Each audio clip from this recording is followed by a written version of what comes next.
तो चलिए चीन और रूस की इस बेहद पेचीदा और असंतुलित साझेदारी का गहराई से विश्लेषण करते हैं। पुतिन और शी के बीच हॉट माइक पर अमरता और अंग प्रत्यारोपण की एक अजीब बातचीत से शुरुआत करते हैं। बीजिंग में 150 साल जीने की ये चर्चा सच में उनकी इस रहस्यमयी दोस्ती की एक अनोखी झलक है। डोनाल्ड ट्रंप के भव्य स्वागत और पुतिन की इस बेहद सादी, बिना शोर शराबे वाली यात्रा का अंतर काफी दिलचस्प है। दोनों इसे असीमित दोस्ती कहते हैं, लेकिन विशेषज्ञ मानते हैं कि ये पूरी तरह से चीनी शर्तों पर टिकी है।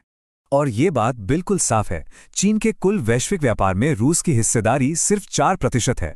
वहीं दूसरी तरफ मॉस्को अब अपनी 90% से ज्यादा प्रतिबंधित तकनीकें सीधे चीन से ही आयात कर रहा है। यानी असली बात यह है कि पश्चिमी प्रतिबंधों के कारण मॉस्को चीन पर आर्थिक रूप से बहुत ज्यादा निर्भर है। फिर भी रूस किसी के इशारों पर नाचने को तैयार नहीं। वो अपनी आज़ादी मजबूती से कायम रखता है।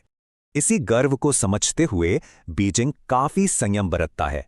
वो मॉस्को पर बेवजह दबाव डालने से बचता है। इसे ही विशेषज्ञ लचीली रणनीतिक साझेदारी कहते हैं, जो किसी औपचारिक सैन्य गठबंधन की कठोरता से बिल्कुल अलग है। ये कोई सैन्य सहयोगी नहीं है, इनके साझा और व्यवहारिक हित ही इन्हें एक साथ मजबूती से बांधे रखते हैं। इसमें इनकी एक दूसरे को पूरा करने वाली अर्थव्यवस्थाएं शामिल हैं, जो चीन की ऊर्जा सुरक्षा के लिए बहुत जरूरी हैं। पश्चिमी देशों के उलट ये एक दूसरे के आंतरिक मामलों में दखल नहीं देते। यही इनके मजबूत रिश्ते का राज है।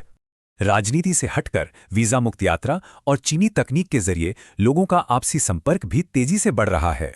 इतनी भारी असमानताओं के बावजूद आज यह साझेदारी अविश्वसनीय रूप से लचीली और बेहद मजबूत बनी हुई है। अंत में एक बड़ा सवाल, क्या सुविधा की यह व्यावहारिक दोस्ती वैश्विक कूटनीति को हमेशा के लिए बदल देगी?